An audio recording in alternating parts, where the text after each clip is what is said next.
Hi, dear students, all of you welcome back to another session of your Political Science class MPS 003.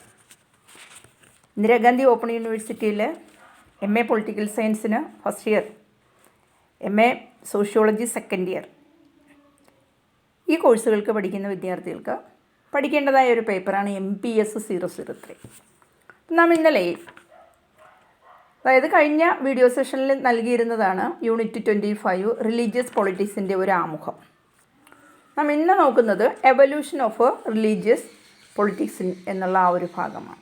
ഇപ്പോൾ religious പൊളിറ്റിക്സിൻ്റെ divergent views എന്ന രീതിയിൽ നാം നോക്കിയാൽ, religious politics as we have seen provides the substance and agenda of politics.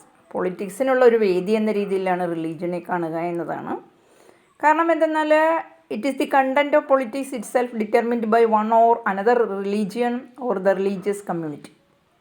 അപ്പോൾ പൊളിറ്റിക്സിൻ്റെ content ഒരു രീതിയിലല്ല മറ്റൊരു രീതിയിൽ നിർണ്ണയിക്കുന്ന ഏതെങ്കിലും ഒരു റിലീജിയസ് കമ്മ്യൂണിറ്റി എന്നുള്ളതാണ് അതിന് പ്രധാന കാരണമായി പറയുക.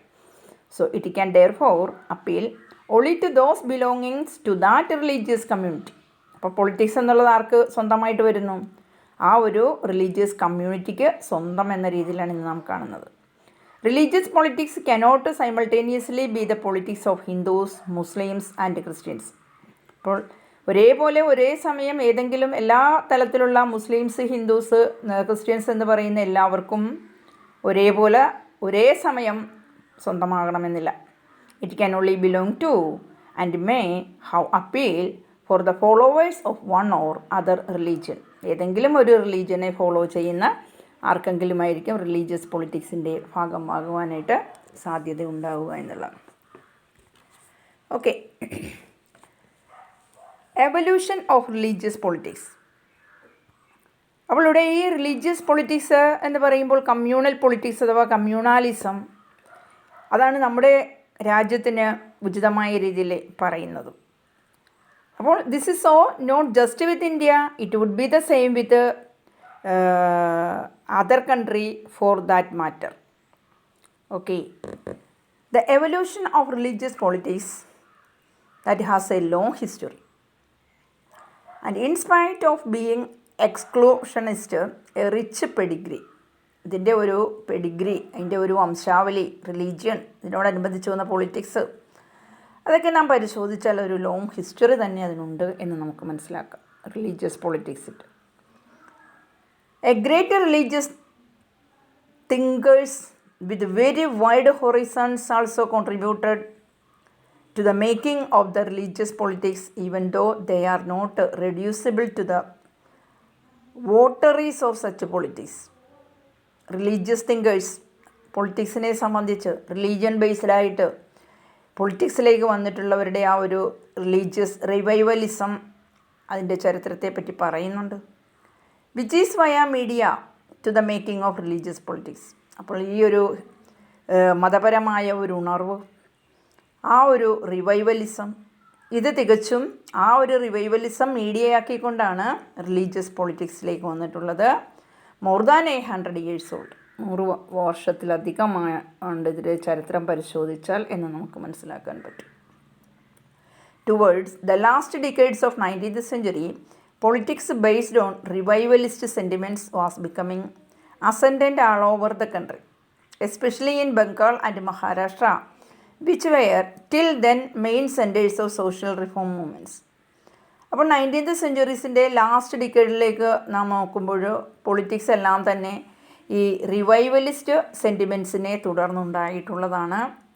അപ്പോൾ അങ്ങനെ അതിൻ്റെ അസെൻഡൻ്റ് എന്ന രീതിയിൽ ഓരോരുത്തരായിട്ട് രാജ്യത്തിലുടനീളം പിന്നീട് പൊളിറ്റിക്സിലേക്ക് വന്നതെല്ലാം തന്നെ ഈ ഒരു റിവൈവലിസത്തിനെ തുടർന്നാണ്, religious revivalism, especially in Bengal and Maharashtra, which were till then the main centers of the social reform movement. Social reform മൂവ്മെൻറ്റ്സിൻ്റെയൊക്കെ കേന്ദ്രങ്ങളായിട്ട് പറയപ്പെടുന്നത് നമ്മുടെ ഇന്ത്യയിൽ മഹാരാഷ്ട്രയും ബംഗാളുമാണ്.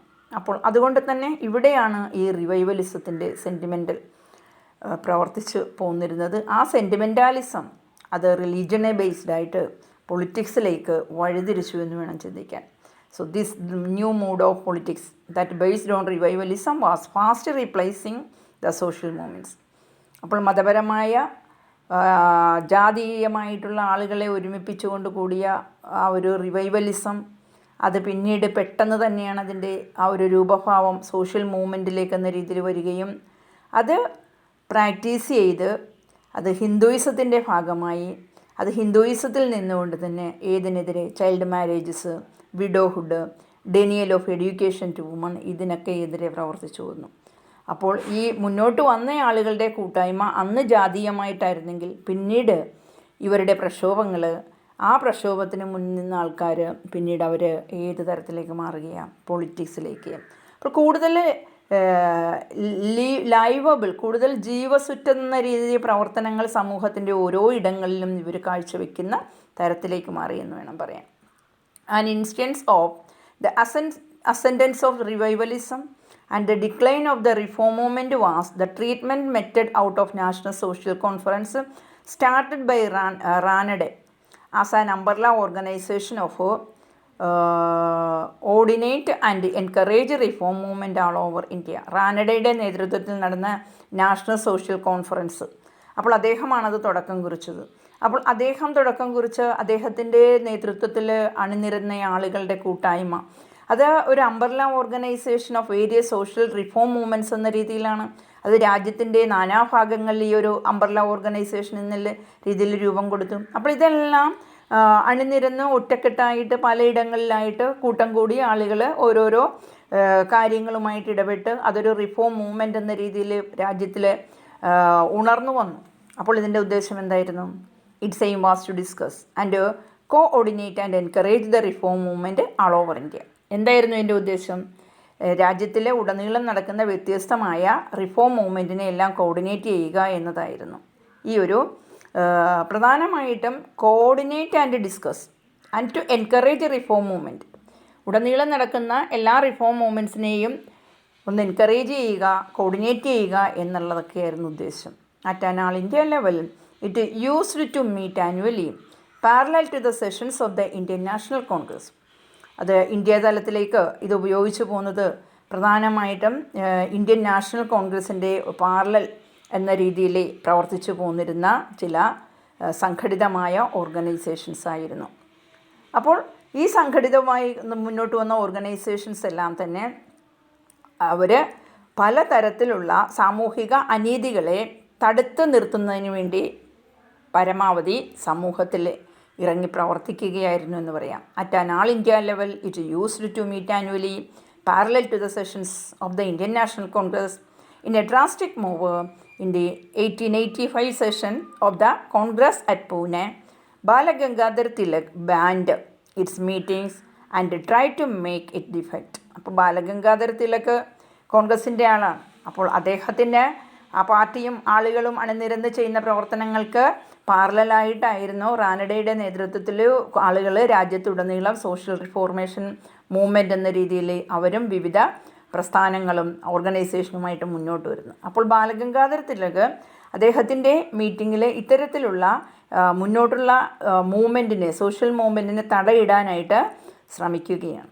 പക്ഷേ തിലകിൻ്റെ ആ ഒരു നിലപാടിൽ അത് തീർച്ചയായിട്ടും എന്തിനിടയാക്കി? This change in Tilak's stance was caused because he had changed by now following the general tendency and took a clear position against social reforms.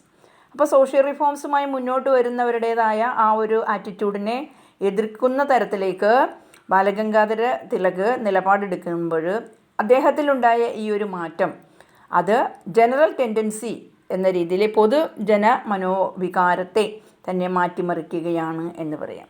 അപ്പോൾ ഒരു ജനറൽ ടെൻഡൻസി അവിടെ ഉണ്ടാകുന്നു. ക്ലിയർ പൊസിഷൻ സോഷ്യൽ റിഫോംസിനെതിരെ ബാലഗംഗാധര തിലക് അവിടെ എടുക്കുകയാണ്. Soon after Tilak instituted. അപ്പോൾ ബാലഗംഗാധര തിലക് അവിടെ ഇത്തരത്തിലുള്ള സോഷ്യൽ മൂവ്മെൻറ്റ്സുമായിട്ട് ഓരോരുത്തരും മുന്നോട്ട് വന്നത് കണ്ടപ്പോൾ അദ്ദേഹം തന്നെ ഒരു നിലപാട് സ്വീകരിച്ചുകൊണ്ട് അവിടെ എന്തിന് രൂപം കൊടുക്കുകയാണ്? Tilak instituted the Sarvajanik Ganesh Puja as a major mode of mass mobilisation against colonialism.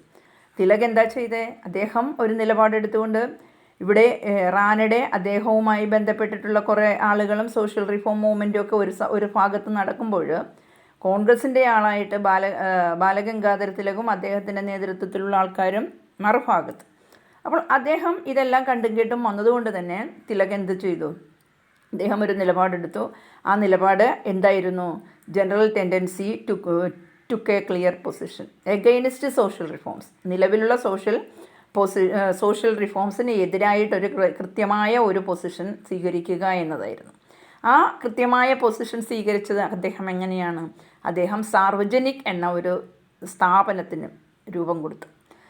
He instituted Sarvajanik. ആ സാർവജനിക് എന്ന രീതിയിൽ സർവ്വജനങ്ങളെയും യോജിപ്പിച്ചുകൊണ്ട് അവിടെ നടക്കുന്ന ആത്മീയമായ കർമ്മങ്ങൾ, അത് മതപരമാണല്ലോ. ഗണേശ പൂജ, അപ്പോൾ എല്ലാ ജനങ്ങളോട് പങ്കെടുക്കും. ആ ഗണേശ പൂജയിൽ പങ്കെടുക്കുന്ന എല്ലാ ജനങ്ങളെയും സാർവജനിക്, അത് ഒരു major mode of mass mobilisation എന്ന രീതിയിൽ കാണുകയുണ്ടായി. Okay. The second instance of changing mood among the literati in our society in defense of religion was the hugely vociferous, even though short-lived, campaign against the age of consent bill. This bill proposed a simple measure that was to raise the age of marriage for girls from the then 10 years to 12 years. Second instance എന്തായിരുന്നു? Changing mood among the ലിറ്ററേറ്റി, അതായത് വിദ്യാസമ്പന്നരായ ആൾക്കാരിലെ നമ്മുടെ സൊസൈറ്റിയിലുള്ള ആൾക്കാരെ എന്തുകൊണ്ടുവരിക എന്നുള്ളതാണ്. Defence of religion, മതത്തിനെതിരെ ഒരു പ്രതിരോധം എന്ന രീതിയിൽ പലതും കൊണ്ടുവന്നപ്പോഴേക്കും അത് വോസിഫറസായി, അതാർക്കും താല്പര്യമില്ലാത്ത രീതിയിലേക്കായി. അപ്പോൾ അങ്ങനെ കൊണ്ടുവരുന്ന റിലീജിയസ് ആയിട്ടുള്ള പ്രതിരോധ മാർഗങ്ങളെല്ലാം തന്നെ താൽക്കാലികമായി നിലനിന്നു എന്നത്. പല ക്യാമ്പയിനും കൊണ്ടുവന്നു. The age of consent bill, അതവിടെ കൊണ്ടുവന്ന ക്യാമ്പയിനിൽ against the age of consent bill എന്നുള്ള അതിനെതിരെയാണ് ക്യാമ്പയിൻ നടത്തിയത്. The age of consent bill, ആ കൺസെൻറ്റ് ബിൽ എന്ന് പറയുന്നതിൽ എന്താണ് പ്രപ്പോസ് ചെയ്തത്? അതായത് ഒരു സിമ്പിൾ മെഷർ. ഈ സിമ്പിൾ മെഷർ എന്ന് പറയുമ്പോൾ that was raise the age of marriage for girls from 10 years to 12 years. ആ സമയത്ത് 10 വയസ്സിൽ നിന്നും 12 വയസ്സെന്ന രീതിയിലേക്ക് മാരേജിന് പെൺകുട്ടികളുടെ പ്രായം ഉയർത്തുക എന്നുള്ളത്. അപ്പോൾ ആ ഒരു ഏജ് ഓഫ് കൺസെൻറ്റ് ബിൽ, അതിന് എതിരെ ഒരു campaign. Today we will be against if someone were to oppose this for whatever the reason. അപ്പോൾ ഇന്ന് ഈ ഒരു സംഭവത്തിനെതിരെ എന്ന രീതിയിൽ 12 വയസ്സ് വരെ പെൺകുട്ടികൾക്ക് പ്രായം എന്ന തരത്തിലേക്ക് കൊണ്ടുവന്നപ്പോൾ ഇന്നത്തെ സിറ്റുവേഷനാണെങ്കിലും നാം എന്ത് ചെയ്യും? നാം അതിനെ എതിർക്കും. But the storm it raised then is surprising as we look back today. ഇന്ന് നാം ഇങ്ങോട്ട് തിരിഞ്ഞ് നോക്കുകയാണെങ്കിൽ അവിടെ അന്ന് നടന്ന അതിനെ സംബന്ധിച്ചുള്ള ആ ഒരു ആശയങ്ങളെല്ലാം തന്നെ നമ്മളെപ്പോലും സർപ്രൈസ് ചെയ്യിക്കുന്നതായിരുന്നു എന്ന് പറയാം. Notable figures and nationalists like Bankim Chandra Chatterjee and Balaganga Tilak and many others like them joined the chorus of protest. അപ്പോൾ ഈ ഒരു ബില്ലിനെതിരെ എതിർപ്പുമായിട്ട് അണിനിരന്ന മഹാന്മാരിലെ പ്രധാനികളായിട്ട് ഇവരൊക്കെയായിരുന്നു. നാഷണലിസ്റ്റായ ബങ്കിം ചന്ദ്ര ചാറ്റർജി, ബാലഗംഗാധര തിലക്, അവരെ പോലുള്ള പലരും.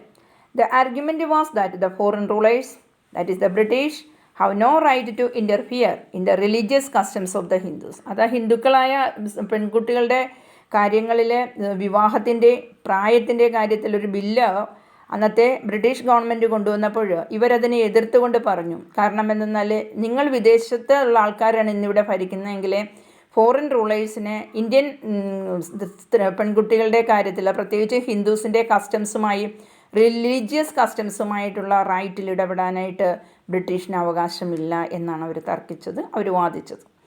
The argument sounds false because it was never made clear whether infant marriage of the girl was an internal feature of Hindu custom. അപ്പോൾ ഇത്തരത്തിൽ argument കൊണ്ടുവന്നെങ്കിലും അത് ശരിക്കും എന്തായില്ല, അത് വിജയിച്ചില്ല. അതിൽ അവരുടെ മുന്നോട്ട് വെച്ച കാര്യങ്ങളെല്ലാം തന്നെ അത് തെറ്റായിട്ട് വന്നു. വാദഗതികളൊന്നും ശരിയായില്ല എന്നുള്ളതാണ്. കാരണം ഈ ഒരു ബില്ലിന് വേണ്ടിയിട്ട്, ആ ബില്ല് 12 വയസ്സ് എന്ന രീതിയിലേക്ക് പെൺകുട്ടികളുടെ വിവാഹപ്രായം ഉയർത്തി എന്ന രീതിയിൽ ബ്രിട്ടീഷ് ഗവൺമെൻറ് കൊണ്ടുവന്ന ബില്ല്, അതിനെ എതിർത്തുകൊണ്ട് ഇന്ത്യൻ നാഷണാലിസ്റ്റ്, പക്ഷേ അവരുടെ എതിർപ്പിനെ വകവച്ചില്ല. കാരണം എന്തെന്നാൽ it was never made clear whether infant marriage of the girl was an internal feature. അതായത് ശിശുവിവാഹം, ശൈശവ വിവാഹമാണല്ലോ 12 വയസ്സായാലും. ആ 12 വയസ്സുള്ള കുട്ടികളുടെ ശൈശവ വിവാഹം എന്ന് പറയുന്ന അത് ഇന്ത്യൻ മാരേജിലെ ഇന്ത്യൻ പെൺകുട്ടികളെ സംബന്ധിച്ച് അത് ഹിന്ദു കസ്റ്റംസിൻ്റെ മാത്രമുള്ള ഇൻറ്റേർണൽ ഫീച്ചറാണോ അതോ ഒരു സോഷ്യൽ പ്രാക്ടീസ് ആണോ ആ ഒരു സൊസൈറ്റിയിൽ ഇന്ത്യൻ സൊസൈറ്റിയിൽ നിലനിന്നിരുന്നത് എന്നുള്ളതിനെപ്പറ്റി വ്യക്തത ഉണ്ടായിരുന്നില്ല. Contrast this with Gandhi's position when the British proposed A bill for the abolition of untouchability. പിന്നെ അൺടച്ചബിലിറ്റിയുമായി ബന്ധപ്പെട്ട് ബ്രിട്ടീഷ് ഗവൺമെൻറ് കൊണ്ടുവന്ന ബില്ലിനെ ഗാന്ധിയുടെ ആ ഒരു നിലപാട്. ആ Gandhiji consistently supported the British move between 33 to 35. അദ്ദേഹം ബ്രിട്ടീഷ് മൂവിനെ 33 to 35 വരെയുള്ള പീരീഡിൽ അദ്ദേഹം സപ്പോർട്ട് ചെയ്യുന്ന രീതിയിൽ ആ 33-35 വരെയുള്ള സമയത്ത് ബ്രിട്ടീഷ് മൂവ് എന്തായിരുന്നു എന്നുള്ളതാണ്. അതിനെ അദ്ദേഹം കൺസിസ്റ്റൻ്റ്ലി സപ്പോർട്ട് ചെയ്യുന്നു എന്നാണ് പറയുക. അതായത് 1935 January 27 addressing some members of the central legislature Gandhiji പറഞ്ഞ കാര്യം എന്തായിരുന്നു? Even if the whole body of Hindu opinion were to be against the removal of untouchability, still he would advise a secular legislature like the assembly not to tolerate that attitude. അന്ന് പറഞ്ഞതാണ് ഗാന്ധിജി 1935 ജനുവരി 27 central ലെജിസ്ലേച്ചറിലുണ്ടായിരുന്ന കുറച്ച് അംഗങ്ങളെ അഭിസംബോധന ചെയ്തുകൊണ്ട് അദ്ദേഹം സംസാരിച്ചു. Even if the whole body of Hindu opinion, Hindu സമൂഹത്തിൻ്റെ മൊത്തം അഭിപ്രായം എന്നത് അൺടച്ചബിലിറ്റിയെ നീക്കം ചെയ്യുന്നതിന് എതിരാണ് എങ്കിലും still he would advise a secular എതിരാണ്. അപ്പോൾ അത് ഇപ്പോഴും അദ്ദേഹം അഡ്വൈസ് ചെയ്യുന്നത് ഒരു സെക്കുലർ ലെജിസ്ലേച്ചറിനാണ്. Secular legislature like the assembly not to tolerate the attitude. അപ്പോൾ assembly not to tolerate that attitude. അപ്പോൾ ഇവർ കൊണ്ടുവരുന്ന ആ ഒരു മനോഭാവത്തെ സഹിഷ്ണുതയോടുകൂടി നമ്മൾ ആ ഒരു ആറ്റിറ്റ്യൂഡിനെ നോട്ട് ടോളറേറ്റ് എന്നാണ് പറയുക. സഹിഷ്ണുതാ മനോഭാവം അവരുടെ നേരെ, ആരുടെ നേരെ? ബ്രിട്ടീഷുകാരുടെ മേലെ യാതൊരു സഹിഷ്ണുതയും വെച്ച് പുലർത്തേണ്ടതില്ല. ഒരു സെക്കുലാറിസ്റ്റ് വ്യൂ പോയിന്റിലുള്ള ഒരു ലെജിസ്ലേറ്റർ അസംബ്ലി, അതാണ് നമുക്ക് വേണ്ടത്. അപ്പോൾ അദ്ദേഹത്തിൻ്റെ ആ ഒരു കാഴ്ചപ്പാട്, ഗാന്ധിജിയുടെ കാഴ്ചപ്പാട് എന്തായിരുന്നു എന്ന് ചോദിച്ചാൽ, his view was that only undue interference in matters of religion, അനാവശ്യമായ രീതിയിൽ മതപരമായ കാര്യങ്ങൾ ഇടപെടുന്നതിന് അദ്ദേഹം എതിരായിരുന്നു എന്നുള്ളതാണ്. അത്തരം കാര്യങ്ങളൊക്കെ ഒഴിവാക്കേണ്ടതുണ്ട് എന്ന കാഴ്ചപ്പാടായിരുന്നു ആർക്കുണ്ടായിരുന്നത്? ഗാന്ധിജിക്കുണ്ടായിരുന്നത്. His view was that only undue interference in matters of religion ought to be avoided. But these same people who opposed the British on interfering in matters concerning religion demanded the ban on cow slaughter. There was no consistency or uniformity in criteria in terms of which legislative measures proposed by the colonial government were to be proposed or demanded. The Hindu Orthodox groups, which were becoming influential now, talked only in terms of Hindu religious sentiments. Okay. അപ്പോൾ അദ്ദേഹത്തിൻ്റെ കാഴ്ചപ്പാട് എന്തായിരുന്നു? മതവുമായി ബന്ധപ്പെട്ട്, മതപരമായ കാര്യങ്ങളുമായി ബന്ധപ്പെട്ട് നമ്മളതിനെ ഇൻ്റർഫിയർ ചെയ്യേണ്ട ആവശ്യം, അനാവശ്യമായ ഇടപെടൽ നടത്തേണ്ട കാര്യം ഇല്ല. അപ്പോൾ അതുകൊണ്ട് അദ്ദേഹം പറഞ്ഞത് എന്തെന്നാൽ, ബ്രിട്ടീഷുകാരിവിടെ ഇൻ്റർഫിയർ ചെയ്യുന്ന ആ ഒരു തരത്തിൽ, അതായത് ഏജ് ഓഫ് കൺസെൻറ്റ് ബിൽ എന്ന രീതിയിൽ ഇവിടെ കൊണ്ടുവരുമ്പോഴൊക്കെ അത് ഏതെങ്കിലും ഒരു മതത്തിൽ അധിഷ്ഠിതമായിട്ടുള്ളതാണോ? പെൺകുട്ടികളെ സംബന്ധിച്ച് വിവാഹപ്രായം ഉയർത്തുക 12 വയസ്സെന്ന രീതിയിൽ കൊണ്ടുവന്ന ആ ഒരു ബില്ലിനെ എതിർത്തപ്പോഴേക്കും അതിൽ നിന്നും മതപരമായിട്ടുള്ള ആശയത്തിലേക്ക് ആണോ വരുന്നത്? അപ്പോൾ മതത്തെ ഒഴിവാക്കി നിർത്തിക്കൊണ്ട് വേണം നമ്മൾ മുന്നോട്ട് നീങ്ങേണ്ടത് എന്നുള്ളതാണ്.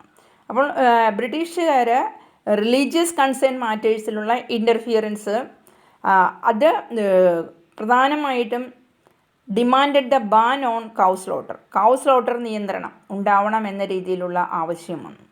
അപ്പോൾ ഇവിടെ ശരിക്കും കൗ സ്ലോട്ടർ എന്ന് പറയുമ്പോഴേക്കും അതൊക്കെ ഓരോരോ സമൂഹത്തിൻ്റേതായ ചില കാര്യങ്ങളുമായി ബന്ധപ്പെട്ട് നിലകൊള്ളുന്നതാണ് ഈ കൗ സ്ലോട്ടർ എന്നൊക്കെ പറയുക. അപ്പോൾ അതിനെയൊക്കെ നിയന്ത്രിക്കേണ്ടതുണ്ട്. And there was no consistency or uniformity or criteria in terms of which legislative measures proposed by the colonial government മുന്നോട്ട് കൊണ്ടുവന്ന ലെജിസ്ലേറ്റീവ് മെഷേഴ്സ് അതിനകത്തൊരു കൺസിസ്റ്റൻ്റ് ആയിട്ട് അല്ലെങ്കിൽ ഒരു യൂണിഫോം ആയിട്ടുള്ള ക്രൈറ്റീരിയ ഒന്നും തന്നെ അവർ മുന്നോട്ട് പോകും. അപ്പോൾ അതുകൊണ്ട് അതിനെ എതിർത്തു. അതൊരു കൺസിസ്റ്റൻറ്റ് ക്രൈറ്റീരിയ ലെജിസ്ലേറ്റീവിൽ ഉണ്ടാവണം എന്നത്. അതുകൊണ്ട് ഹിന്ദു ഓർത്തഡോക്സ് ഗ്രൂപ്പ്സ്, ഇവിടെ ശരിക്കും മതപരമായിട്ട് കൂടുതൽ ഓർത്തഡോക്സ് ആയിട്ടുള്ള മുസ്ലിം സൊസൈറ്റി ഉണ്ട് അല്ലേ. അപ്പോൾ അങ്ങനെയുള്ള ഓർത്തഡോക്സ് ഹിന്ദു ഓർത്തഡോക്സ് ഗ്രൂപ്പാണ്. അവിടെ മുസ്ലിംസ് എന്ന് പറയുന്നത് റിലീജിയസ് ഓർത്തഡോക്സ് ഗ്രൂപ്പാണ്. പക്ഷേ ഹിന്ദുക്കളുടെ ഇടയിൽ തന്നെ ഓർത്തഡോക്സ് ആയിട്ടുള്ള വിഭാഗങ്ങളുണ്ട്. അവർക്കാണ് സൊസൈറ്റിയിൽ കൂടുതൽ സ്വാധീനിക്കാൻ സാധിക്കുക. They were becoming influential now.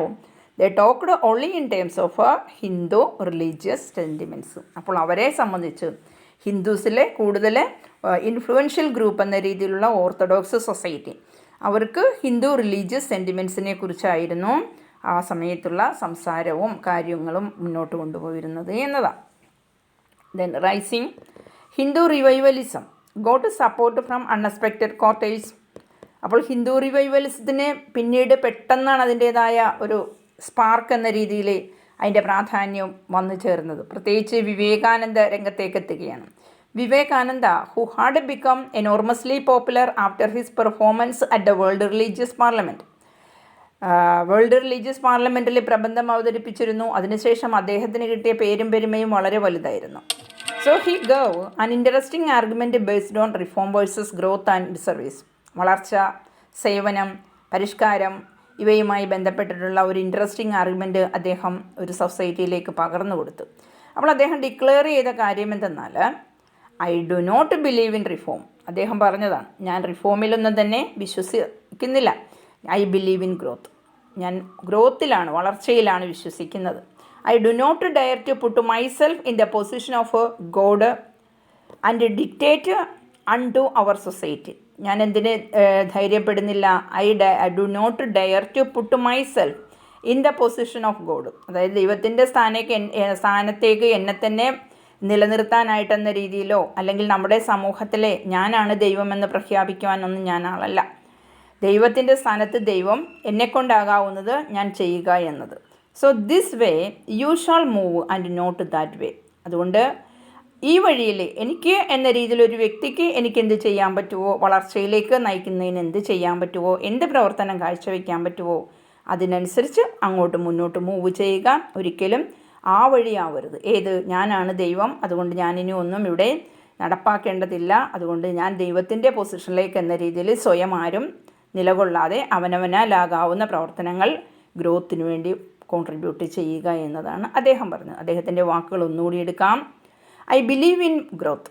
I do not dare to put myself in the position of God and dictate unto our society. This way you shall move and not that way. This wonderful national machine has worked through ages and this wonderful national river is flowing before us. അപ്പോൾ ആ ഒരു ഹിന്ദു പരിഷ്കർത്താവ് എന്ന രീതിയിൽ മുന്നോട്ട് വന്ന വിവേകാനന്ദയുടെ വാക്കുകൾ, ആ വാക്കുകൾ ഇന്നും കാലം കഴിഞ്ഞിട്ടും ആ വാക്കുകളെ മുന്നോട്ട് ഇങ്ങനെ എന്താ പറയുക, ഒരു എനർജി കണക്കെ മൂവ് ചെയ്യുകയാണ്. ആ ഒരു എനർജി അതൊരു വണ്ടർഫുൾ നാഷണൽ റിവർ എന്ന രീതിയിൽ നമ്മുടെ മുന്നാകെ ഇന്നും ഒഴുകിക്കൊണ്ടിരിക്കുകയാണ് എന്ന് പറയാം. Who knows and dare say whether it is good and how it shall move.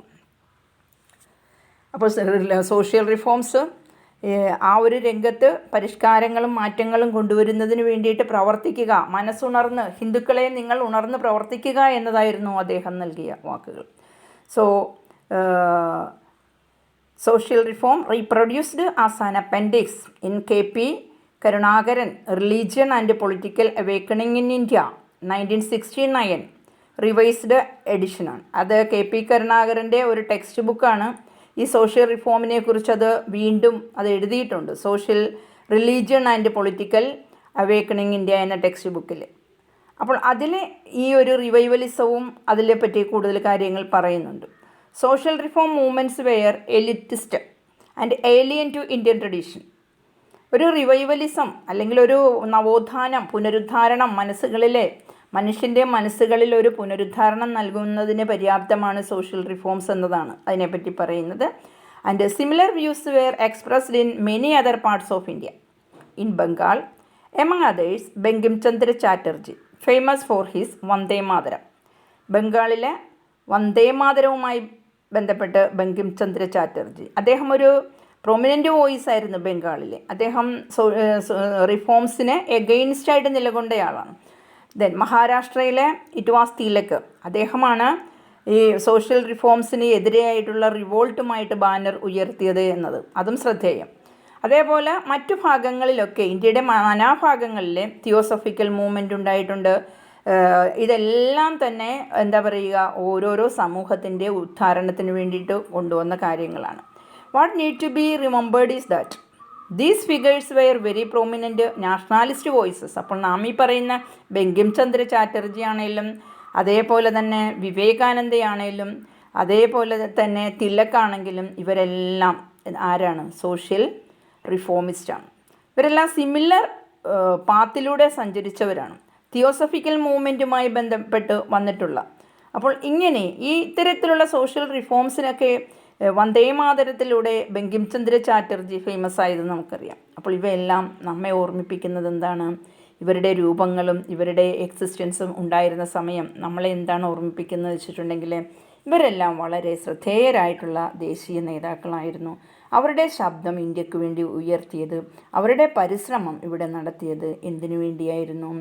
That also to give a new and different shape to Indian nationalism. Indian ദേശീയതയ്ക്കൊരു പുതിയ മാനം അത് ഉണ്ടാക്കിത്തരുന്നതിന് വളരെയധികം പരിശ്രമിച്ചവരായിരുന്നു ഇവരൊക്കെ എന്ന് നമുക്ക് മനസ്സിലാക്കാൻ സാധിക്കും. The idea of going into all this is to show that though the rise of religious politics had its roots varying from region to region, it took a uniform position against another kind of politics which was predominant in the earlier phases starting with Ram Mohan Roy. അപ്പോൾ social reformation എന്ന രീതിയിൽ രാജ്യത്തിൻ്റെ നാനാഭാഗങ്ങളിലെ ദേശീയ പ്രബുദ്ധതയുണ്ടാക്കുന്നതിന് വേണ്ടിയിട്ട് ഓരോരുത്തരും ശ്രമിച്ചിട്ടുണ്ട്. അപ്പോൾ ഹിന്ദുത്വത്തിൽ അധിഷ്ഠിതമായിട്ടുള്ള പ്രബുദ്ധതയാണ് ഉണ്ടാക്കുന്നതിന് വേണ്ടിയിട്ട് ഓരോരുത്തരിൽ നിന്നുള്ള ചില ഇടപെടലുകൾ ഉണ്ടായത് എന്നതാണ് പ്രത്യേക ശ്രദ്ധേയം.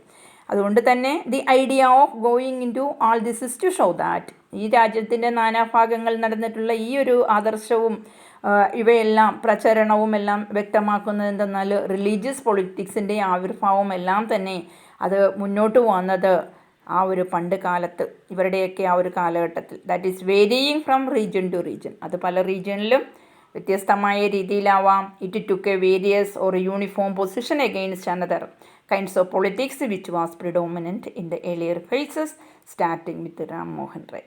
The earlier politics was marked by the conviction that Indian society can revitalize itself by getting rid of evil practices which have got entrenched in the Hindu society, and that these cannot be removed without legislation and the sanction of laws. അപ്പോൾ ഇവിടെ നടന്നിട്ടുള്ള ഈ ഒരു ഹിന്ദുയിസത്തിൽ അധിഷ്ഠിതമായിട്ടുള്ള ജനങ്ങളെ ഒരുമിപ്പിക്കുന്നതിന് വേണ്ടിയിട്ടുള്ള പ്രവർത്തനം, ആ ഒരു യൂണിഫോമിറ്റി മെയിൻറ്റെയിൻ ചെയ്യുന്നതിന് വേണ്ടിയിട്ടുള്ള പ്രവർത്തനം, അപ്പോൾ യഥാർത്ഥത്തിൽ അതെന്തായിരുന്നു? അത് ഈ പൊളിറ്റിക്സിലേക്ക് തിരിയുന്നതിന് വേണ്ടിയിട്ടുള്ള ഒരു വഴിയായിരുന്നില്ല എന്ന് നാം ചിന്തിക്കണം. അപ്പോൾ ഇന്നത്തെ ഈ ഒരു രാഷ്ട്രീയ ചിന്താഗതിയിൽ കുടികൊള്ളുന്ന ആ ഒരു കമ്മ്യൂണിറ്റിയിൽ നിന്നും ആ ഏർലിയർ ടൈം